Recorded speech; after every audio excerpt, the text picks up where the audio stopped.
So they're still selling them. I think he just wants to sell as much as possible. I think this is really just like a bold statement move for him, and he's not really trying to like, you know, prove anything. Like, you know what I'm saying? Like, he could charge whatever he wants, really, because again, people paid $200 initially, and if you are one of the people that paid $200, he just came out with an announcement that you will be getting the $180 refund. So, because that's what a lot of people were speculating. Like, what about all the people that paid $200? Like, I know they're going crazy, like, because you just got it for like, I mean, you know what I'm saying? Somebody like me who just waited got it for like an 80%. What? That's 80% discount.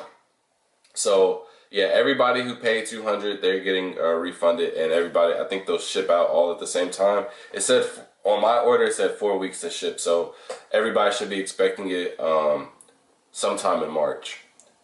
And then that's when I also have my I'll do unboxing videos for you guys. I'll try them on and everything. So, however, less than 24 hours after his latest album, a collab with Ty Dolla $ign Vultures, his streaming platforms, and proceeding of viral Super Bowl advertisement, Ye reduced the price of all products on Yeezy.com to $20. The price adjustment and extensive social media advertising propelled sales to unprecedented heights